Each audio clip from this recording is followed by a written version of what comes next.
Chapter arithmetic progressions. Question है check whether -150 is a term of the AP, और AP given है, arithmetic progression given है 11, 8, 5, 2 and so on.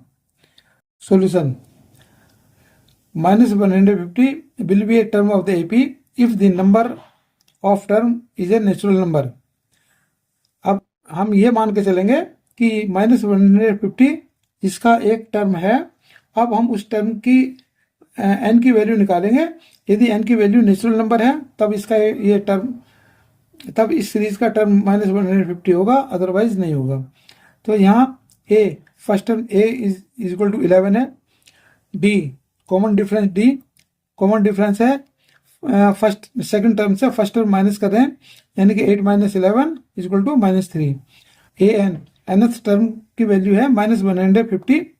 अब हम n की वैल्यू फाइंड आउट करते हैं।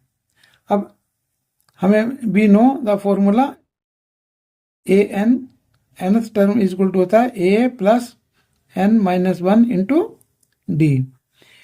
an की वैल्यू है -150, a की वैल्यू है 11 प्लस n की वैल्यू हमें फाइंड आउट करनी है, और d है -3।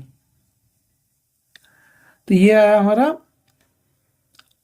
देयरफॉर ये आ गया n - 1 -3, ये हमने लेफ्ट साइड लिख लिया। तो ये आया हमारा -150 प्लस ये भी माइनस हो जाएगा, तो ये हो गया -11,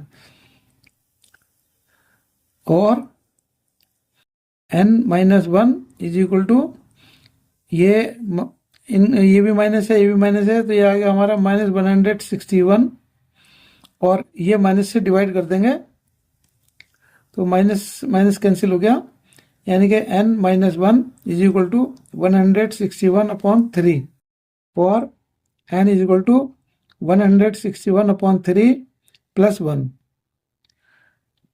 इसका एलसीएम लेते हैं, एलसीएम आया 3, तो 161 प्लस यहाँ आया 3, तो ये आ गया हमारा 164/3। n की वैल्यू है 164/3, और इसे यदि 3 से डिवाइड करते हैं 164 को, तो ये आ गया हमारा 54.33। तो सो n is not a natural number, thus -150 is not a term of the given AP. यही इसका आंसर है। And thanks for watching.